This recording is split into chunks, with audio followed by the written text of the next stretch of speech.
everybody. Welcome to the City Girls Pod. And this is a show where we're looking at back episodes of the Sex and the City show. And today we have a very special episode.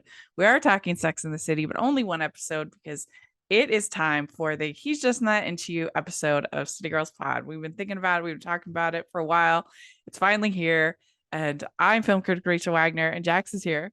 Hello, I'm Rachel. I'm so excited we're doing this because this is such an iconic episode of something that influenced pop culture Yeah. in just such a significant way. Yeah, like I totally had this book. I don't know about you. Me too. I totally had it. I looked and tried to find it, but I couldn't find it. So I don't know. It probably it's some Goodwill somewhere. Yeah.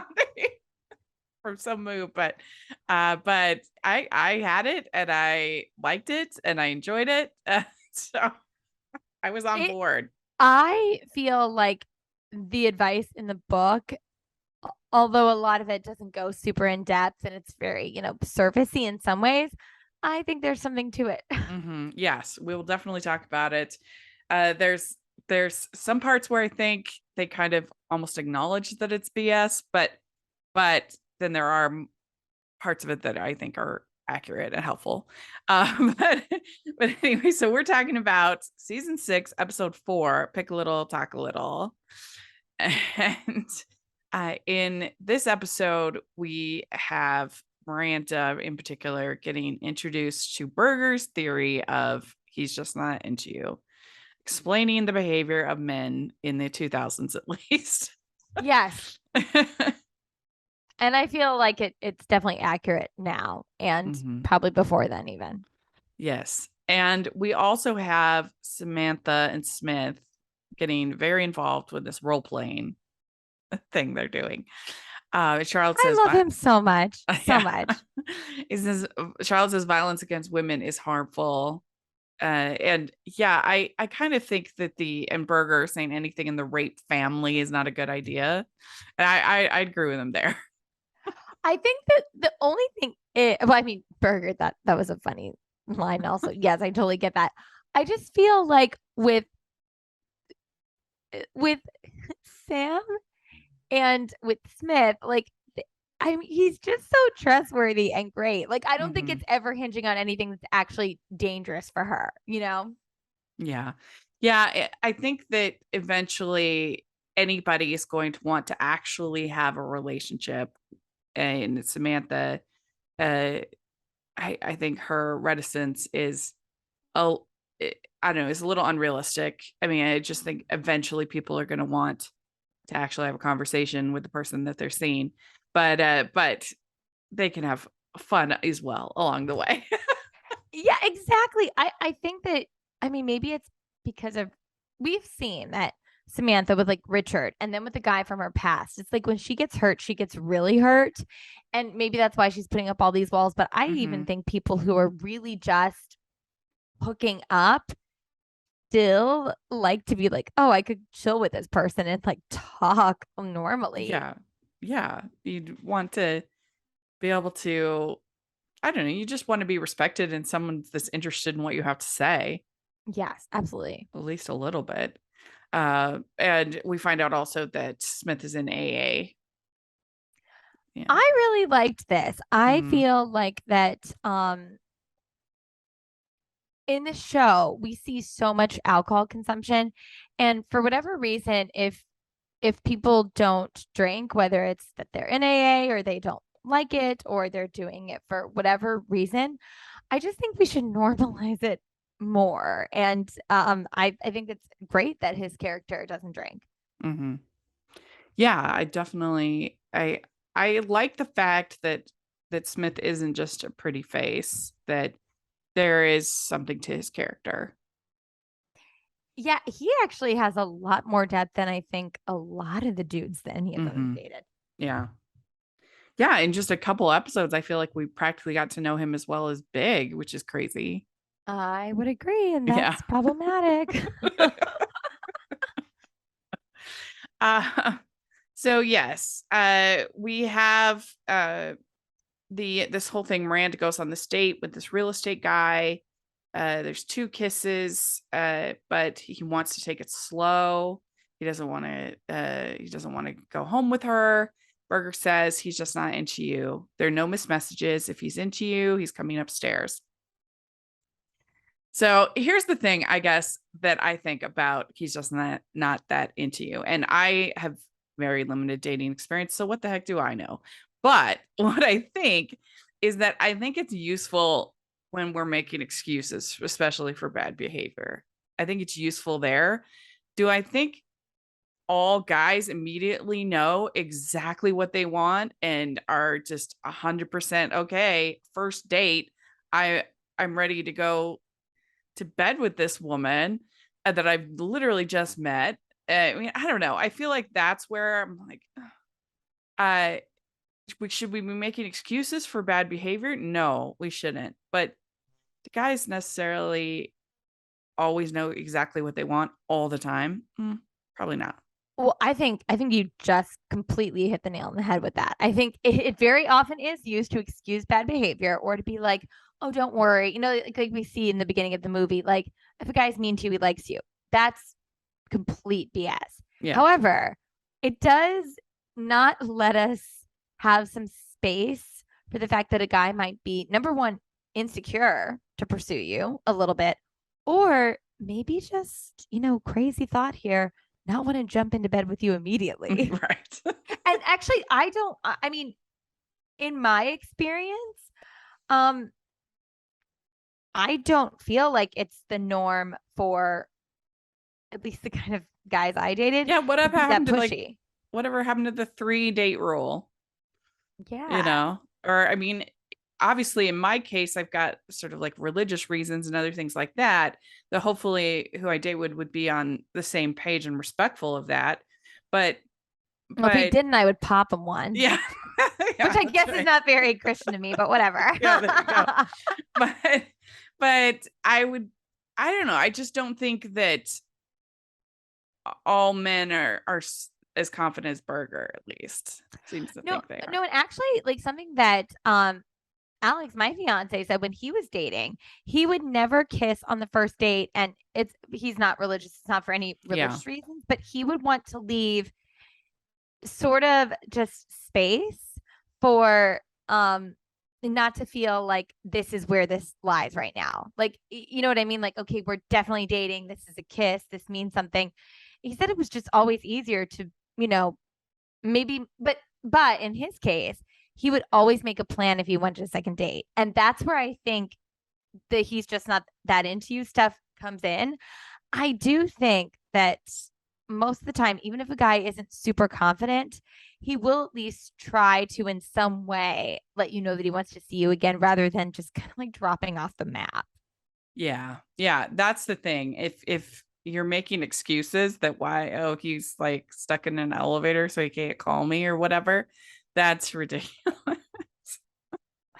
But it's hard sometimes when you feel a connection, but you're not sure, should I just keep it's hard, especially with online, it's like, how long do we kind of keep this banter up? When are you ghosting someone? And when are you it's just not going anywhere? I don't know. I feel like it's trickier now than it was back in 2003.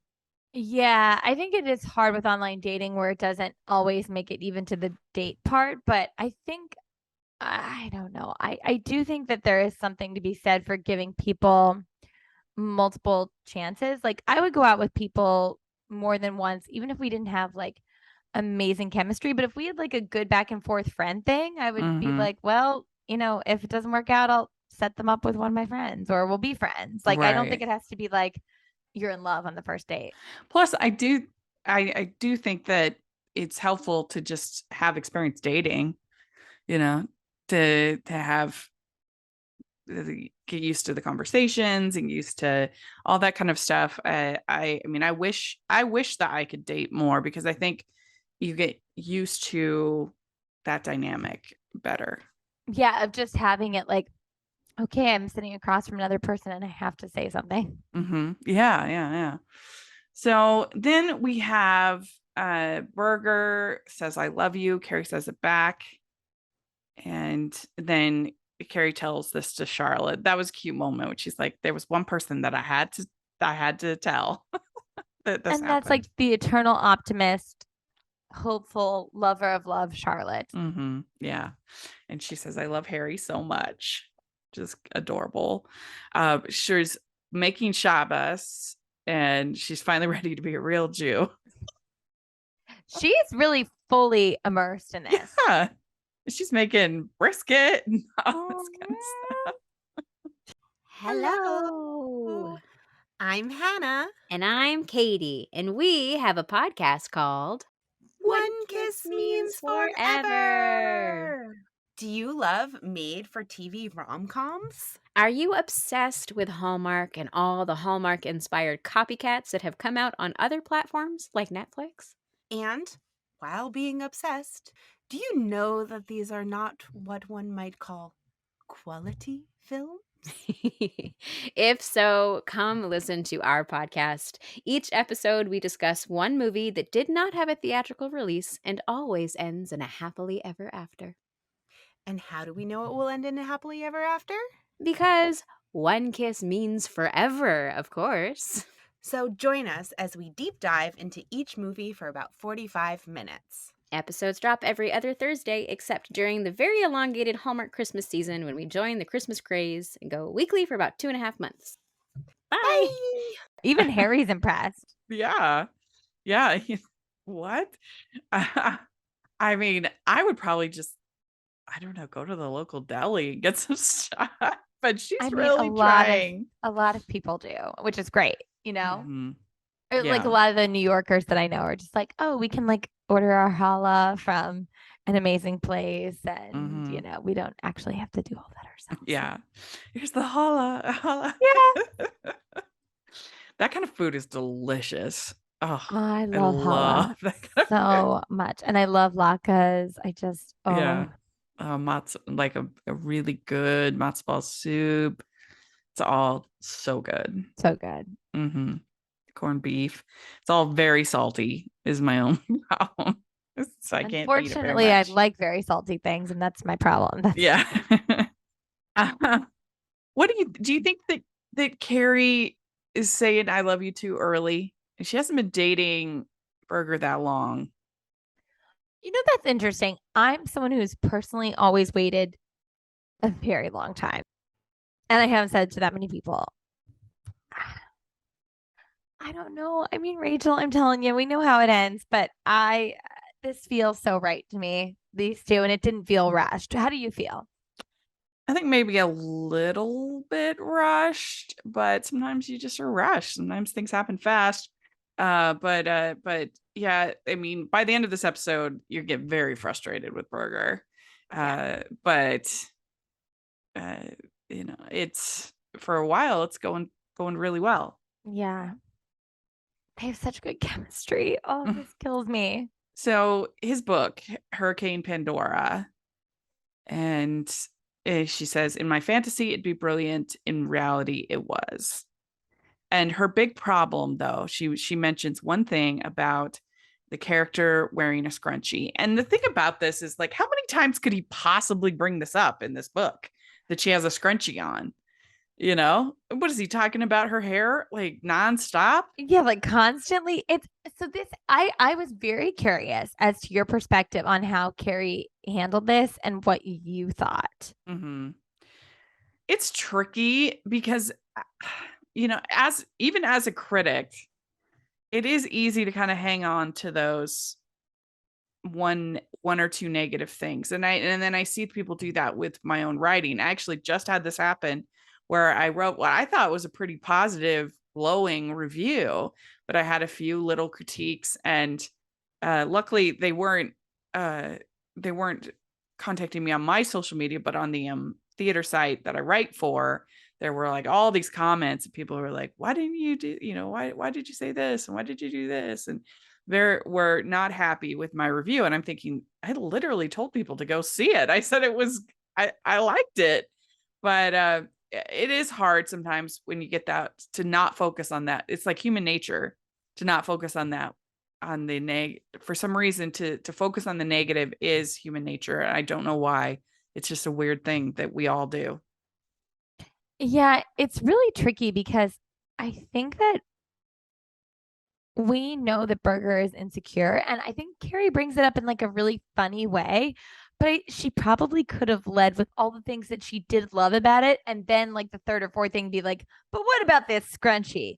But Burger really shuts it down really fast. Like he's so incredibly sensitive about it. Yeah.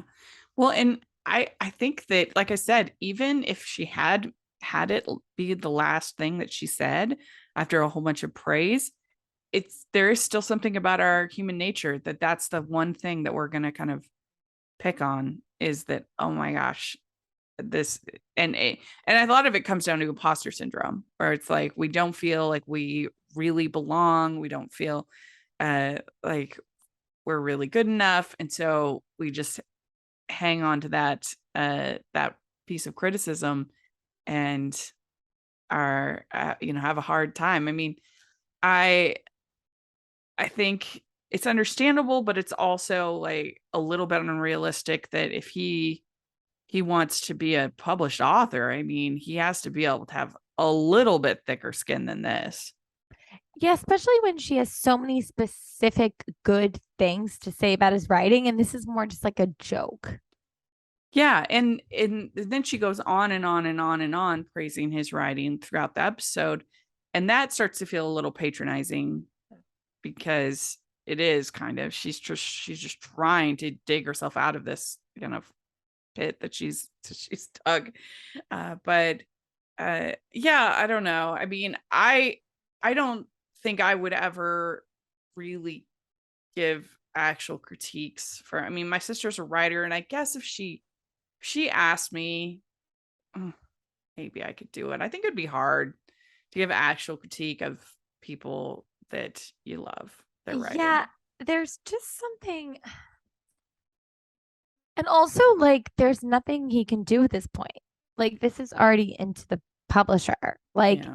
I think this is like a galley copy or before it gets published. So I don't think there's anything he Yeah. can change. I might be wrong. So it just feels, I don't know. What I actually thought was Carrie's biggest misstep is after she said that, fine. And then she tries to, dig her way out of it. But when they saw the woman with the scrunchie and he was like, oh, see, I thought she just could have been like, you got me, instead of being like, she's not from New York, and then asking her, and she's Yeah. from Macon, Georgia. But I was like, just let it go, Carrie. Let him think he won this. Mm-hmm. I agree. Let's get pretty annoying by the end of this episode. He Just sure like, does. come on, you gotta, I mean, even in a relationship, you're not gonna agree on everything. You're not gonna, and I feel like you need to be able to handle like the tiniest bit of criticism. But we also have Miranda's guy that she'd gone out with does send her the dump email. She's like, oh, see, and then she gives the help for she listens, she overhears it looked like two college aged women talking, and she gives them the big advice about he's just not that into you. They did not appreciate it. No, they didn't. I thought their reaction was a little strong. I think they called her a bee. Yeah, they did.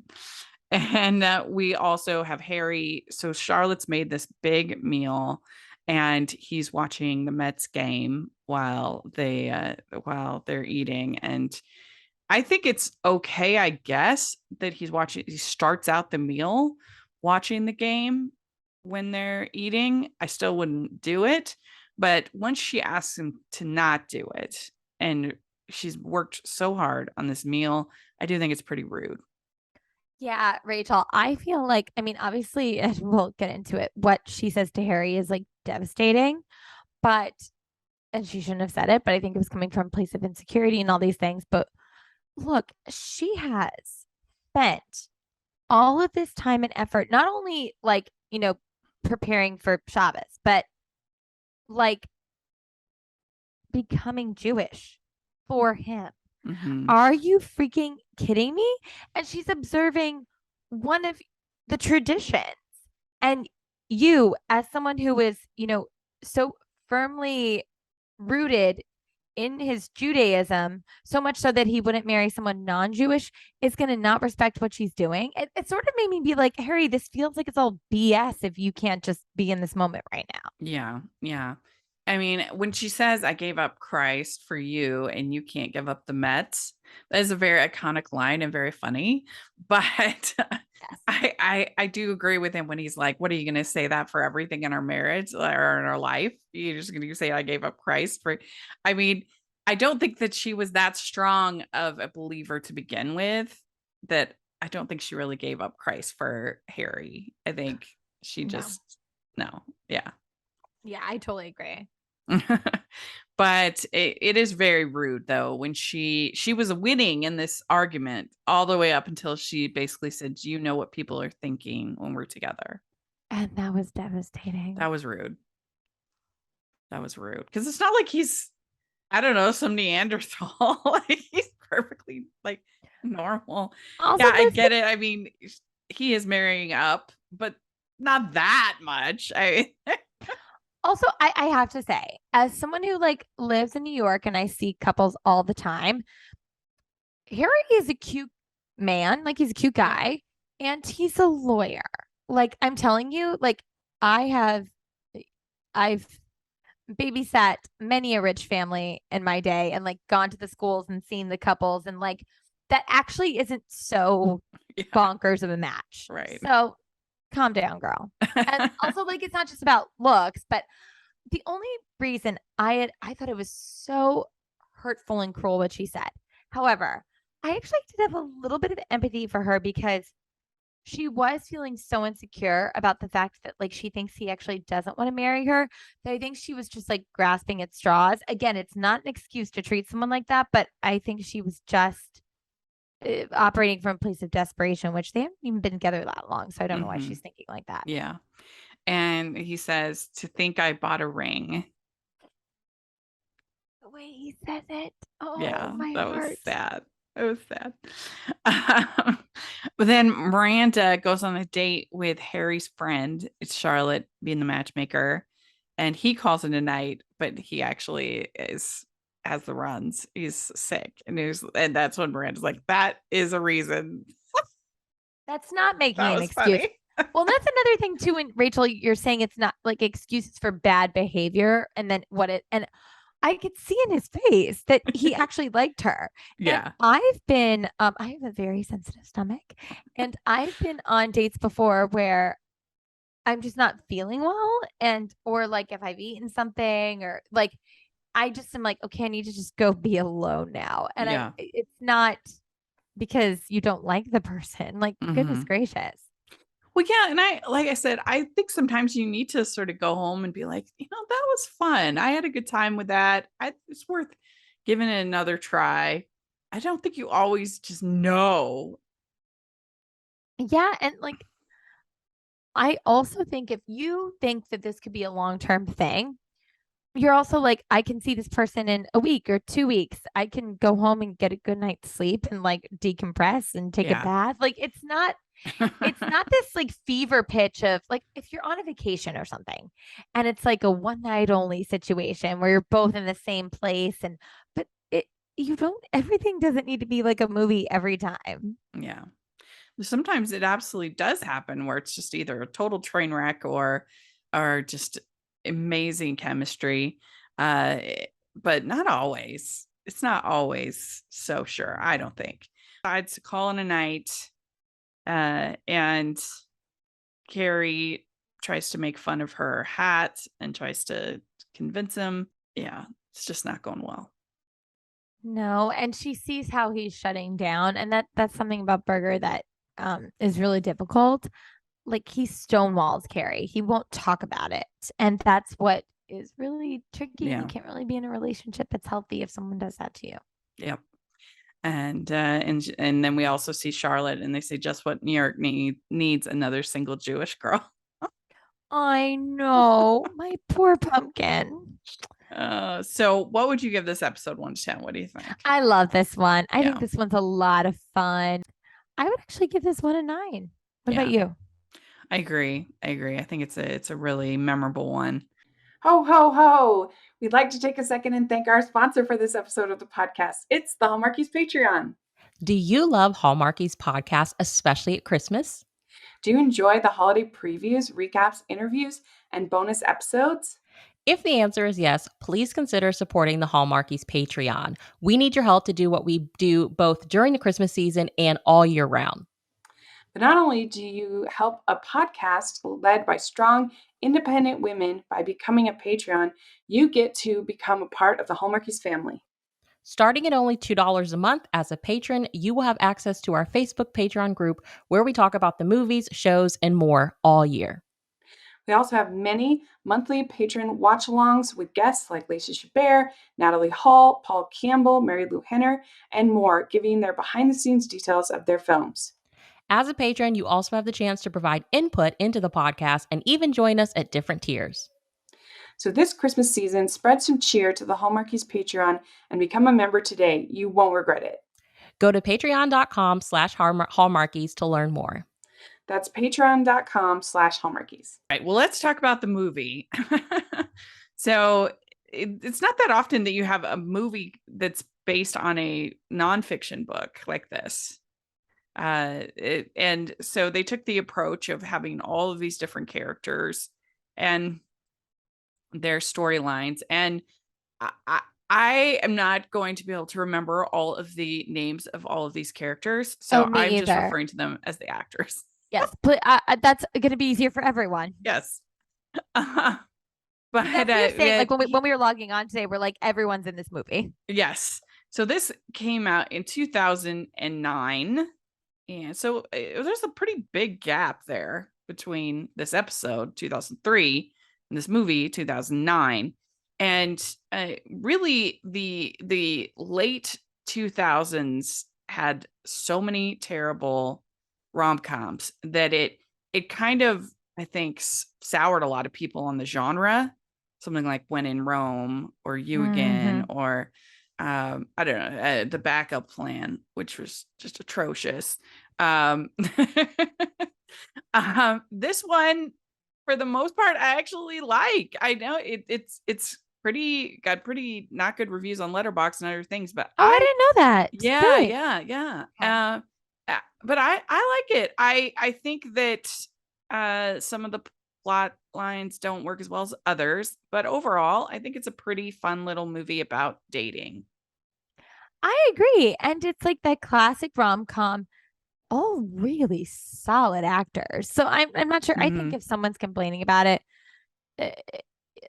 especially in 2009, I think you're exactly right, Rachel. People were just primed not to like the rom-com. Yeah. Yeah, it was just there was so many bad ones that I think the whole genre got kind of, like I said, soured on people. Okay. So Kevin Connolly starts out going on a date with Jennifer Goodwin at the beginning of this movie. And it turns out he is in love with Scarlett Johansson. And he's kind of on this date just, I guess, because of a friend. It hooked them up, and he's not really into it. Yeah, and it's always so interesting too, because like they talk about like being on someone's hook, and it's like she's on his hook and he's on Scarlett Johansson's hook. Yeah, and Scarlett Johansson is the one that's not that into him in that case. I mean, it starts out with the little girl getting pushed and then the mom saying, "Oh, he has a crush on you." I can't imagine any mom actually saying that. That would be so bizarre to me. But I know that's like a trope that they say, that it's like, "Oh, don't worry, he likes you." But like my parents never said that to me. No. By the way, this little girl is such a good little actress. Yeah. She is darling. Yeah, she was cute. Yeah, but basically it says we're all programmed. If a guy acts like a total jerk, he likes you. I laughed when I saw this scene because he tells her that she like, what is it? Smells like dog poo or something. And when I was in kindergarten, my crush, Stephen Miller, I liked him so much. And he told me that my breath smelled like kitty litter. And I was devastated. And literally that was, I don't know how many years ago now at this point, decades ago. And I still remember it. The wound is still there. That's the funny. wound is still there. Thank you. Yes. Yeah. And like I said, I think that this is where the whole idea, the concept works best when a guy is acting like a total jerk. He's probably not that into you. If he's just like a little insecure, maybe he might be. I don't know. But we have Kevin Connolly is like roommates or friends or something with Justin Long. And then this is how it's all connected. And then Scarlett Johansson has this meet cute with Bradley Cooper. And I don't know if you agree, but I think the whole Scarlett Johansson Bradley Cooper is the weak part of this movie. It leaves me feeling icky. And like, look, here's the thing with this. Like, I'm not saying like cheating and infidelity. I'm not ever saying it's okay. Like, but I think that it can be addressed in a movie and you can feel like empathy for those characters, or like those characters really have something and be like, this is so complicated. But it seems so fueled by lust and superficial things that I actually really have a hard time getting down with it. Although she's really hot in this movie. So that's like, you know, that part of my brain is like, she's beautiful, but I agree with you. I don't love it.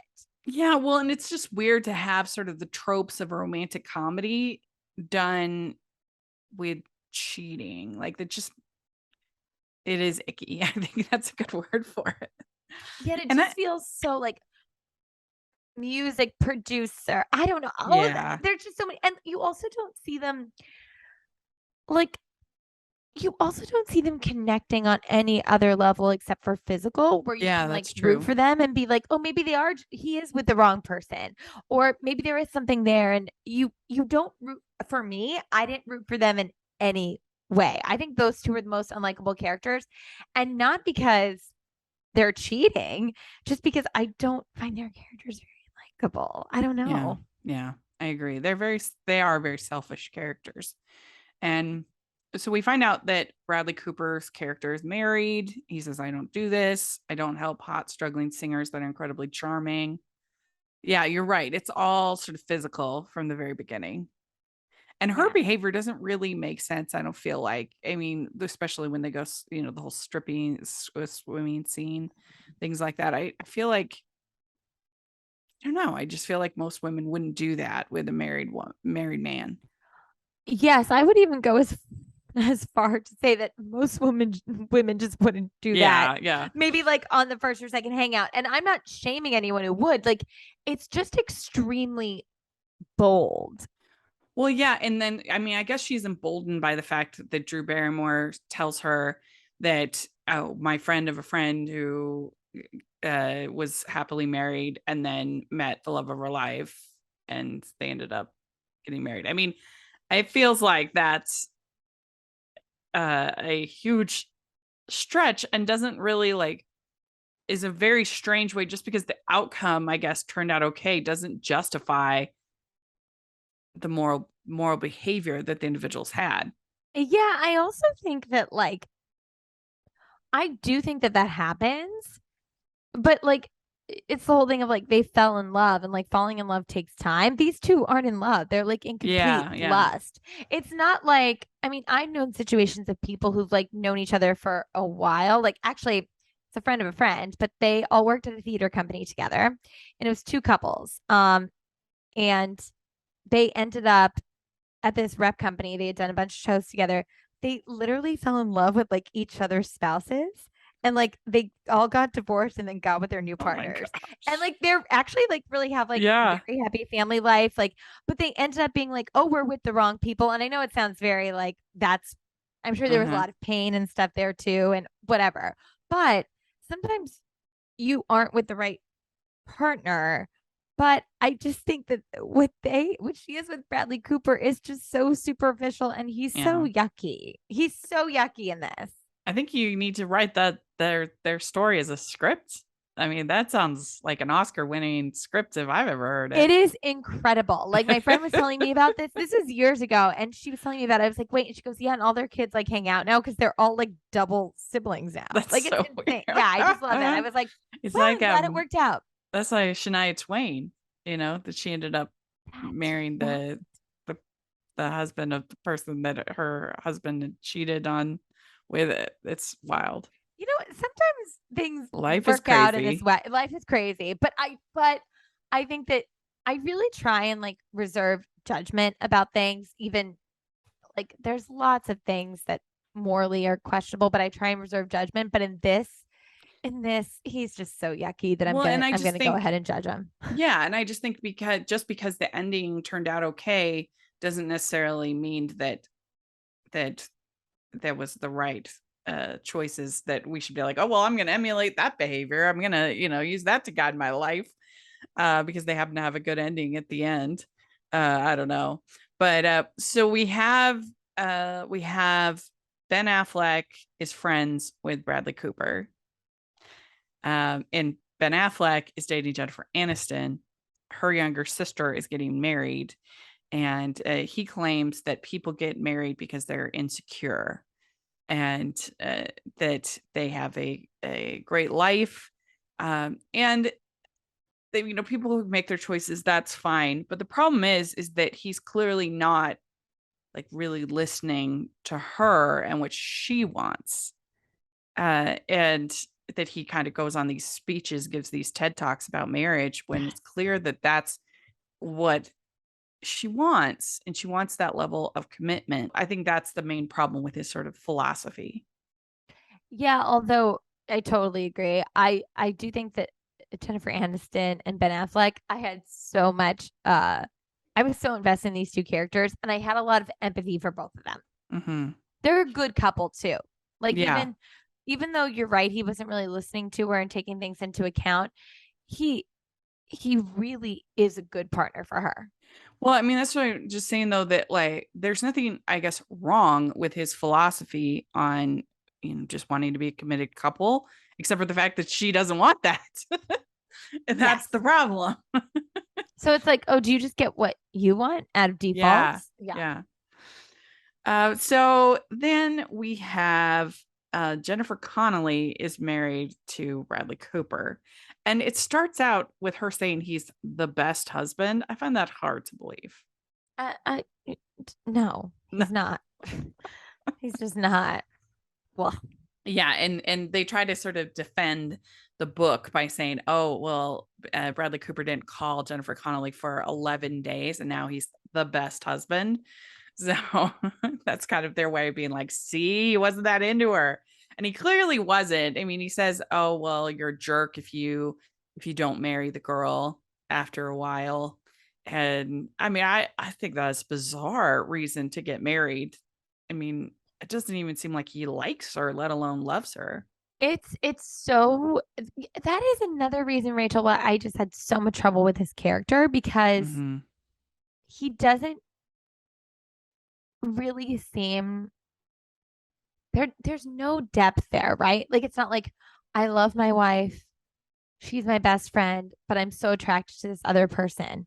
It's like he kind of just is running around like just chasing his basic carnal needs and is not even considerate of her at all. Mm-hmm. Yeah, and they have the whole thing with the smoking, which you could not get that out of your clothes. And if you were really smoking, like, oh, it seems like he's smoking actually a lot. Yes. It's you wouldn't be able to hide it. I mean, you smell it. Yeah. Yeah, like she knows. She knows. Yeah. And kind of weird that he he immediately goes to, we've got all these undocumented workers working at the house. Also, how screwed up is that he's going to blame it on them when he knows it's him? I mean, you're a trash person. Yeah. Maybe you shouldn't have undocumented workers at your By house. the way, yep. A little weird. Especially if you're going to throw them under the bus for something that you've been doing. Oh, Yeah. He's trash. So then we also have that Kevin Connolly is Jennifer Connolly's her realtor. Yeah. And he's been making ads in the gay magazine that Drew Barrymore works for. And so he's trying to like cute in this movie. Yeah, he's trying to get into that market, I guess, which is funny. I think she is just delightful in this Yeah. movie. She has kind of a small part, but we'll talk about her iconic speech, which I love. Mhm. But then we also have the fact that Jennifer Connelly, Jennifer Aniston, and Jennifer Goodwin, all three work at the same place. I This is cannot believe they're all named Jennifer. yeah, they're all named Jennifer. All And the Jens. I mean, this would be an extremely attractive workplace. Oh my gosh. Like all A-list celebrity hotties. Yes. Yeah. Wow. Can you And- imagine? And I think it's Jennifer who says there are no rules anymore, which I think is a problem. That, I mean, there used to just be a kind of an understanding of, okay, this is what the guy does, this is what the girl does. And that was, some of that was bad, but at least you kind of knew what was expected and what was Mhm. coming and what the rules of courtship were and things like that. And now it's just kind of like anybody's best guess. We're all just trying to figure it out. Yeah. And I think that in a lot of ways, that'll be better in the long run. So we're not in these like strict gender roles, but I do think that it does feel a little like the Wild West, you know? Yeah. Yeah. So then Busy Phillips works with Justin Long, obviously has a crush on him, and he's just kind of like, whatever. He's kind of rude. Yeah. Yeah. He's He- that he- guy.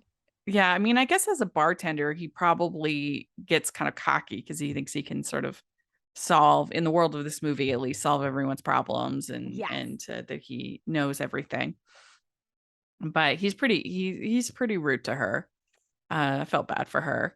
And so then Jennifer Goodwin comes into the bar and Kevin's pen, That was really promotional cute. pen to the dentist. That's a really adorable meet cute. The way they're interacting, they have a lot Yeah. of chemistry. Mm-hmm. Yeah, I mean, it may be a little bit hard to believe that he has so much time to devote to her with this, but yeah, they do hit it off. They have good chemistry. He introduces her to the whole concept of he's just not that into you, and then we see that through the course of the movie. And he says if any guy acts like he doesn't give a thing, he genuinely doesn't. Yeah, and I think it's fun to see her interacting with a guy who in the beginning is just a friend to her, not a potential mate. Mm-hmm. Yeah. Scarlett Johansson is friends with Drew Barrymore. So they get a pedicure together. They're all talking. And that's when Drew Barrymore gives her the terrible advice about her Scarlett friend. Johansson's like, cool, cool, cool. I guess I'll call him. Mm-hmm. Yeah. And Jennifer Aniston says, I need you to stop being nice unless you're going to marry me, to Ben Affleck. That's a rough conversation, but I do admire her for saying this is what I want. Yeah. Are you ever going to marry me? And that's when we get if he's not marrying you, he's not that into you on the title card. And I think that's not necessarily the case, but you both have to be equally invested in not being married. I agree. And I think it's also like how important, like, 'cause I talked with my sister about this. Like, she and her boyfriend have been together for a long time. They've known each other for 15, 16 years and like dated the first year that they knew each other and then broke up for a few years and been dating for years now. And she never wants to get married. She just doesn't. And if he cared about it, she would think about it, but he doesn't really care. So I think it's an interesting dynamic of like, oh, it's fine with him not to be, and she doesn't want to be. And I don't think it means that you're not invested in someone if you don't want to be married. I think there's lots of reasons like that people might not care about that. But I think you're right. When someone is on such a different page and she wants it so badly, I think the fact that it's like just off the table to discuss is kind of screwed up. Yeah. And I mean, I feel like I don't really, I guess, understand why it would be such a big deal to him if, I mean, we're not really given the actual reasons why he doesn't want to get married. Like, did his parents have a bad divorce, or, what is the reason aside from him just thinking that people are lame who get married? I feel like that's not a very good reason. I feel like if there were less characters in this movie, we could have delved into it more. Yeah. That's But fair. it does seem a little bit like he's just afraid of, like, if things are so good, why would we change things? And maybe he's afraid of what we see later with, like, the sisters' husbands. Then once you get married, like, you lose some of that Mhm. spark. And I actually do get that. Mhm. Well, so we find out that Drew Barrymore gets MySpaced, It was a which different time. yeah. I mean, I'm surprised that that was still a thing in 2009. I know, I am too, because we already had Facebook. Well, and also evidently the gay signals are totally different than the straight signals. That was funny. I love that. The stare. 3 Yeah. seconds or more. So then Drew Barrymore says, I had this guy leave me a voicemail at work. So I called him at home and then he emailed me to my BlackBerry. So I texted to his cell and then he emailed me to my home account and the whole thing just got out of control. And I miss the days when you had one phone number and one answer machine. And that one answer machine has one cassette tape and one cassette tape had a message from a guy or didn't. And now you just have to go around checking all these portals just to get rejected by 7 different technologies. It's exhausting. And I think that love that speech. I think 7 is like mild now. I mean, that's part of the reason why I haven't gotten on TikTok is just like, I'm like, I can't handle it. I can't handle another one. I have too many as it is. I can't handle another social media. There's too many. So many. I love the way she plays this too, because I think it'd be very easy to play this, like, rattle it off really fast and do like the quirky thing, but she actually kind of takes you through it in a pretty systematic way. I just think she's brilliant. I'm obsessed with Drew Barrymore. Yeah. It's the best scene. I think this is the best moment of the whole movie. I agree. Yeah. I do think that Chris Christopherson feels so out of place and weird in this movie as Jennifer Aniston's dad. I love it. It's like, oh, cool. I don't get it. Yeah, Like, it's such a weird choice. I would love the offer that came into his agent, like his reps, and he's like, sure. I mean, star-studded cast. Yeah. Cool. Well, it's so then Bradley Cooper, he says that that you're having your funeral instead of the wedding. And he's like, no guy wants to get married. All they're thinking about is all the girls they're missing out on. And that's when Ben Affleck's like, no, I don't want to get married to anybody. I mean, I don't want to be with anybody else. I just don't want to get married. And so, I mean, I have to say, in Ben Affleck's defense, if his friends and dudes around him say crap like this, no wonder he's like, yeah, maybe I don't want to get married. Like, I kind of get it. True. Like, he's like, I don't want to be with anyone else. What are you talking about, dude? Yeah. That is such a jerk comment that he makes in saying funeral instead of wedding. I mean, he just is a real loser in this movie. He really, and I know I hate these gender stereotypes of like men feel this way and women feel that way. There are plenty of men who know how lucky they are and don't want to be with anyone else. Yeah. And also, like, even if you do want to be with someone else, a lot of people are like, yeah, I'm tempted, but I'm still grateful to be married. Like, he's scummy in every way. Yeah, and I don't think there are very many people that once you're with a partner, even if things aren't going that well, that are like, boy, dating was way better. No. Dating sucks. I don't get it. Like, I mean, maybe if you look like Bradley Cooper, maybe it's a different situation. You're meeting Scarlett Johansson's at every checkout line. Yeah, that's right. And so Jennifer Goodwin is out with this guy, and they've somehow gotten to a point where she's in his apartment, evidently, and so she calls Justin Long, and he's with another woman, and he gives her the advice of just like make him wait, and if he's saying that he's not going to call her or that he's going out of town or whatever, that he's bogus. But I feel like if you had a connection enough that you got over to the person's house, I feel like that's a weird thing that the guy said that. Yes. Although what I was thinking is he wanted to be able to know that he could sleep with her and then not call her. Like, it'd be like, oh, I'm just laying down the groundwork now. You know what I mean? Which I was like, oh.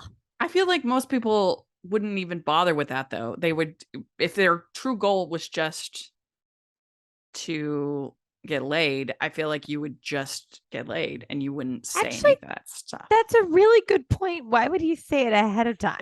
Yeah. Yeah, actually, that doesn't really. I'm glad you brought that up because that doesn't make sense. Yeah. And I would be super annoyed if I was this girl that was with Justin Long. And he's like, "Excuse me, let's stop making out so I can answer this call Yeah. from another woman."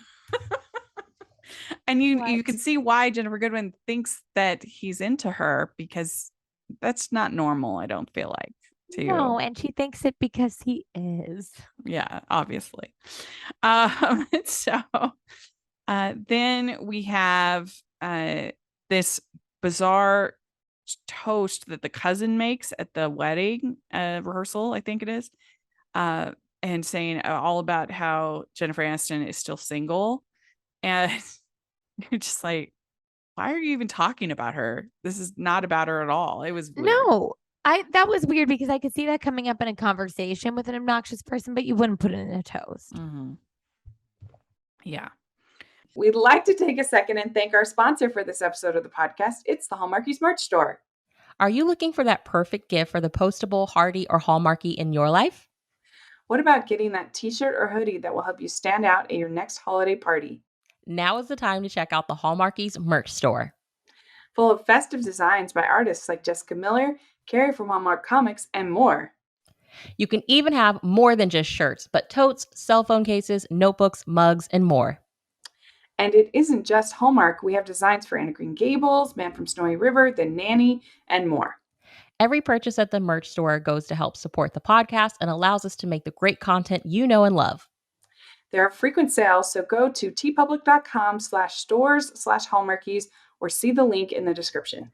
That's tpublic.com/stores/Hallmarkies. We get that if she's not sleeping with you, she's not that into you. That's definitely not true.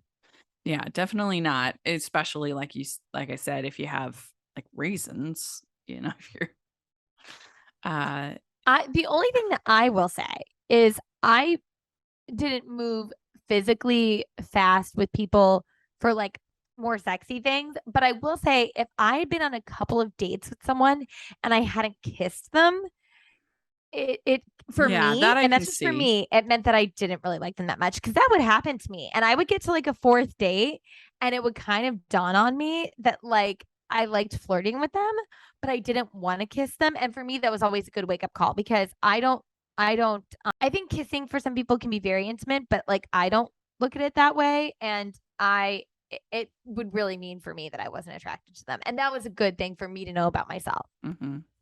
Yeah, I think that I that makes sense to me. I mean, we have the commentator guy who says a girl will never sleep with you if she calls you cuddly or dependable, pops a zit in front of you, or is named Amber and or Christine, or Amber's and Christine's. I don't know. I'm so sorry, Amber and Christine. Yeah. I agree with the zit thing, but dependable and cuddly. I want people who are dependable and cuddly. What? Yeah. Yeah. Do you agree with that? I Yeah, don't get no. that. I don't agree with that. And then we have they find Bradley Cooper is with Scarlett Johansson, and they make it feel very transactional. It's not romantic. It's not swoon worthy. We're not supposed to be, I guess, invested in this couple. So I just kind of wish that it didn't exist, and they were just. I know they're trying to show like all different kinds of love, but this isn't really love. It's just people being inconsiderate. I think, Rachel, the best moment that they have in the movie is the meet cute. She's really adorable. He's really cute. And I thought it was going to go a different place than it did. Like, even if it went the affair route, I thought they were still going to have this cute, sweet chemistry, but they don't. She turns into like this rare, and he turns into like some sort of pig. Like, but the first scene is so cute. Yeah. Well, we have Jennifer Goodwin watching Some Kind of Wonderful, which I was glad to see because I think that movie is way underrated. I like it better than Breakfast Club. Really? I haven't seen it. I need to. Oh, you've never seen it? No. I love Yeah. Breakfast Club, so I need to see Some Kind of Wonderful. Yeah, I like it. I highly recommend it. And it has one of the great kisses in movies. It's such a good moment. Justin Long invites her to this party, and she ends up like manning the snacks the whole time. It was kind of weird. I love when she was like, "Oh, like co-host."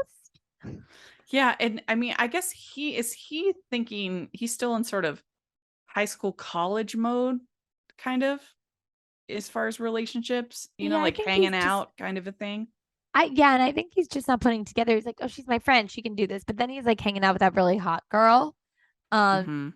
Which I thought that girl was so cool. Like she's like just they're playing video games and she's like, "Oh, it's 3 a.m. Gotta go." Like she's just had a very cool girl vibe. Yeah, it's very like hanging out kind of a vibe that he has. That's what I'm saying. It's sort of more like high school, Yeah. college, maybe more kind of thing. Oh, we're just hanging out, as opposed to like I'm actively trying to have a relationship. Mm-hmm. Yeah, for sure. And so she, once things are, once that girl leaves, then she makes the move, and he's shocked. He doesn't see it coming, and then she says, "I know that I'm a lot closer to finding a relationship than you are. Yeah, that was a really good speech. You have not won. You are alone. I'd rather be like that than be like you." Yeah. So, and then we get the actual wedding, and Chris Christopherson has a heart attack. That was so He's upsetting. such a strange casting choice. He's like, "Sure, I'll do it." I mean, I get that Chris Christopherson is in a lot of movies, but I don't know. I just feel like all of a sudden he does not feel like Jennifer Aniston's father in any way. Not at all. But I like that he was like, "Yeah, sure, I get to have a heart attack and play Jennifer Aniston's dad. I'll do it." Yeah, that's right. And then we have Jennifer Connelly being kind of rude to Jennifer Goodwin at work, and saying he's my husband, not just some guy who didn't call me back. You know what? Okay, so here's the thing. I actually found that interaction to be kind of tricky because she was rude, but then also it's like, oh, it's her husband and she's devastated. So the whole thing, I just hated that. Well, and she says that, oh, well, there's some reason why he did it. She's like blaming herself for the fact that he cheated, which he also tells her that at the Home Depot. Because he's a classy guy. Yeah. Yeah. And obviously that's not like any relationship. It does take two for it to dissolve, but his choice for infidelity is not her fault. No, and it's so sad to watch her try and take that on. Yeah. And she says, "I was fun when we first met. It doesn't matter. That's not an excuse."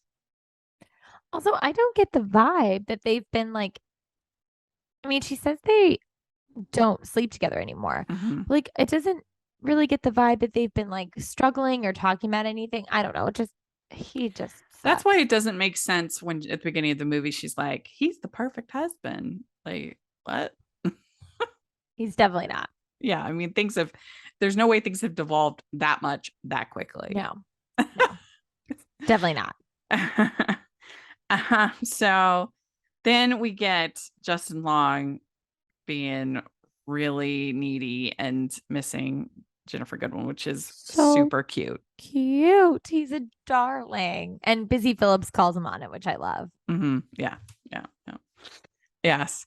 And so supposedly that Justin Long says that we get some thrill from not paying our bills on time. I have never. No, that's a hard no for me, dog. Yeah. That doesn't get me excited. Even the procrastination that he talks about, like there are reasons I postpone paying bills because I don't have the money. Yeah. Or I'm procrastinating because I feel overwhelmed, but I don't think I do stuff like that to get a thrill. Yeah. That doesn't turn me on. No. Not paying bills. No. I mean, so for those of you who are listening and open to, dating Rachel, not paying bills is not a turn on for her. That's not a turn on. What if it was? What if you're like, I love paying the bills? If you come and pay my bills, that's a turn on. Yeah, that's a turn on.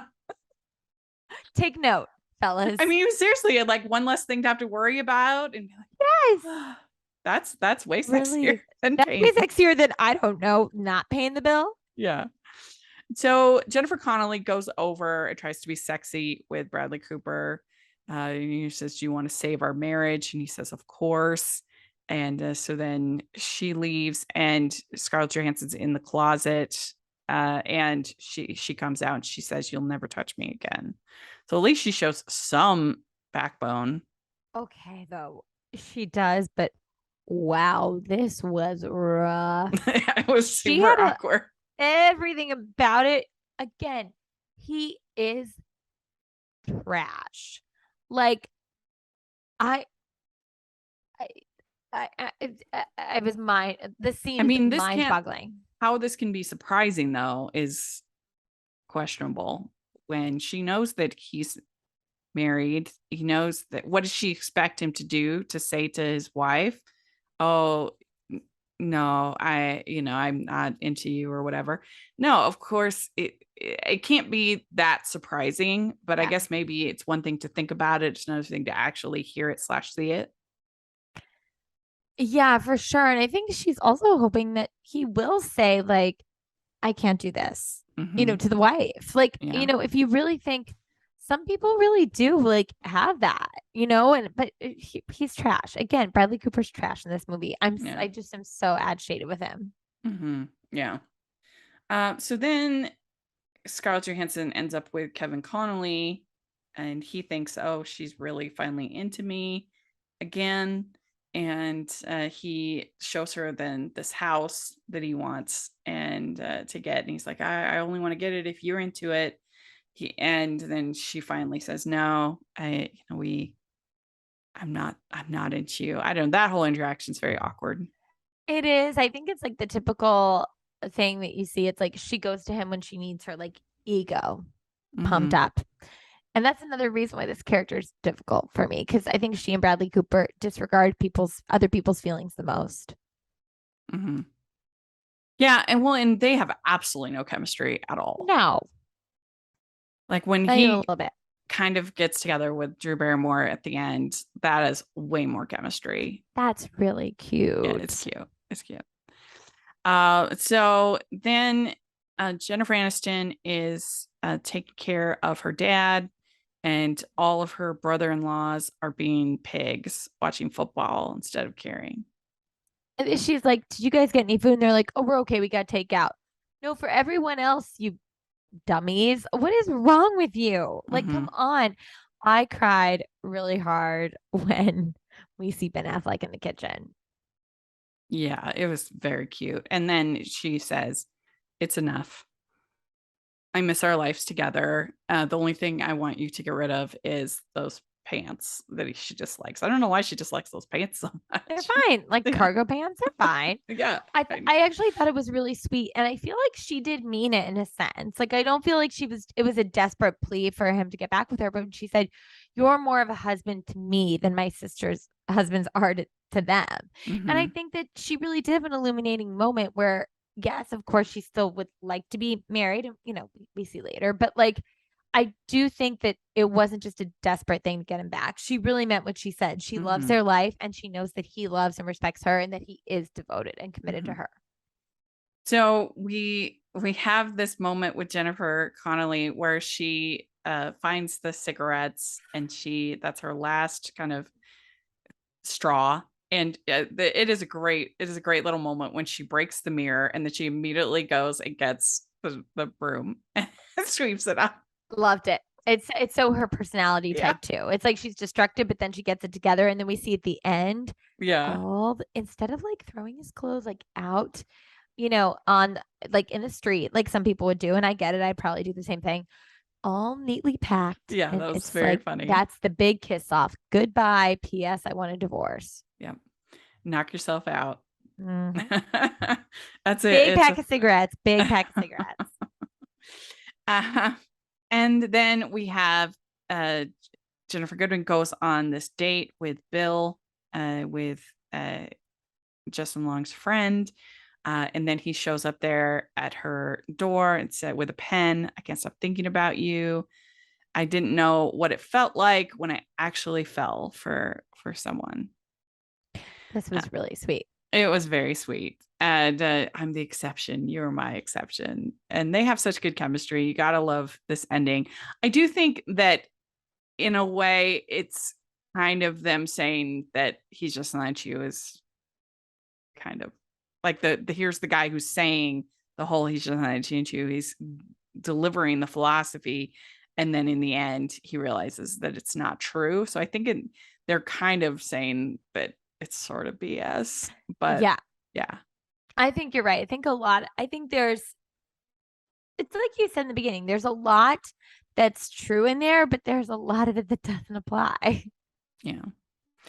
Yeah. And so in a way, it would have been interesting for them to have been a little bit less rom-com-y and give it a little bit more of a bittersweet.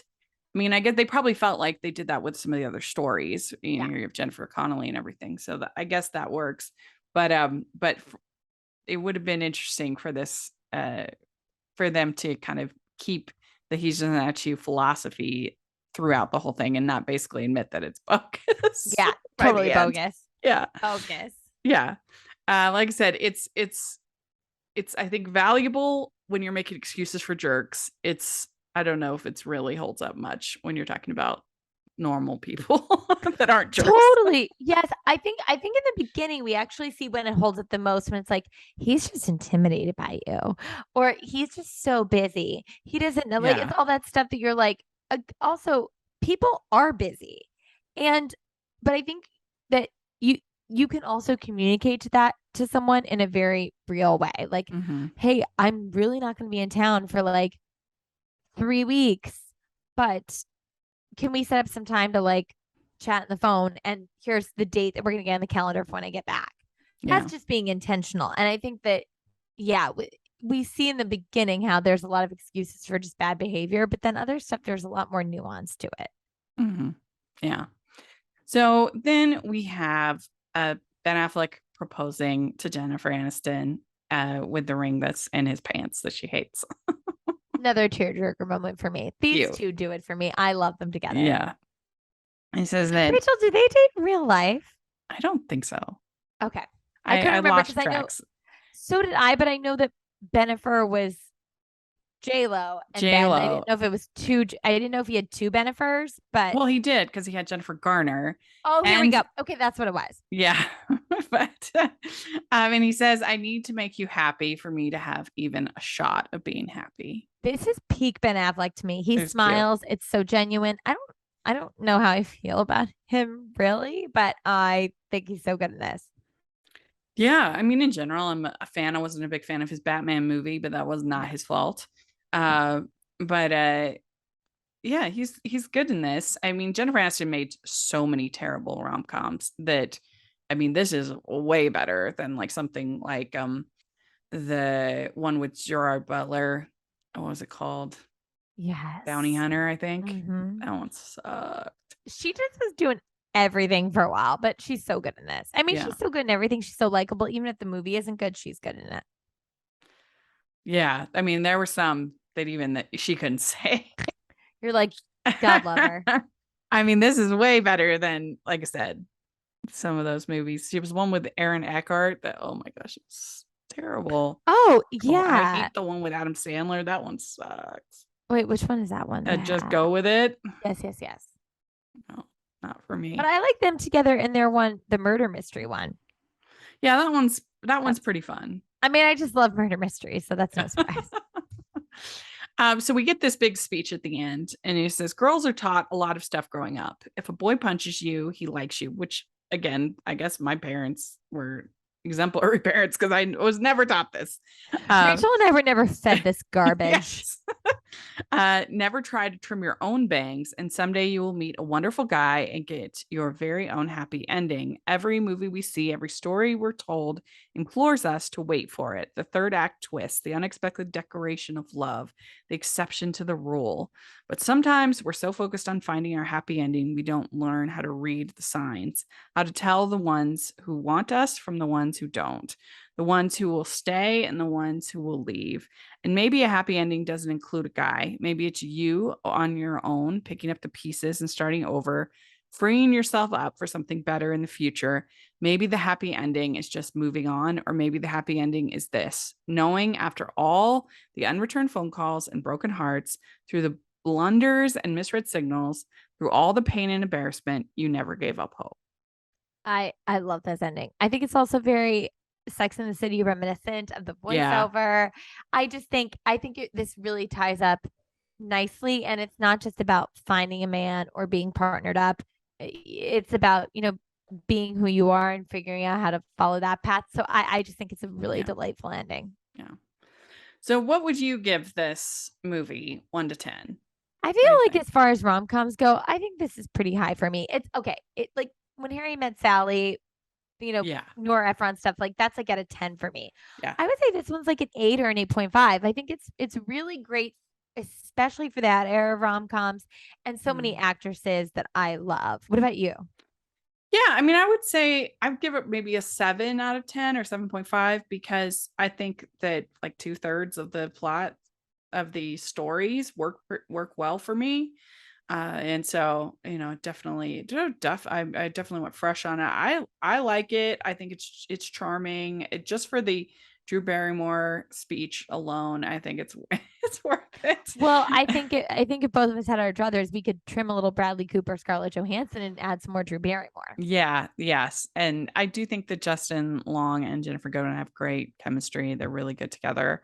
And I wouldn't mind seeing them in an actual like full movie sometime. I wouldn't either. I Yeah, think they'd be they're great. cute. So overall, I enjoy it. Yeah, I think I give it like a 7.5 out of 10. So let us know what you think of the episode and the movie. We'd love to hear your thoughts in the comment section or on Twitter.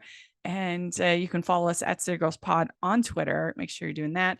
And Jax, how can people find you? At Jacqueline C Tweets on Twitter and Jacqueline Collier on Instagram. Great. And you can find me at Rachel's Reviews, all of our social media, iTunes, YouTube, and on Rotten Tomatoes. So check that out. Also, make sure you're following the podcast at Hallmarkies Pod and Hallmarkies Podcast, all of our social media. And if you are listening on iTunes, please leave your ratings and reviews. That really helps us a lot. And if you are watching on YouTube, please give the video a thumbs up and subscribe to the channel. We appreciate that so much. We have the Patreon group and merch store. Take a look at that. And we also want to congratulate Jax on her movie this last weekend. So Thanks, congrats. It's so exciting. I'm so proud of you. Thank you. So everybody watch The Engagement Plot. It was really fun. So yeah. Yeah, gotta love an Up TV movie. It's the first one I've seen. So That's right. more to come. I'm gonna watch more Up TV movies. All right. We'll talk to y'all later. Bye, everyone. Bye, everybody.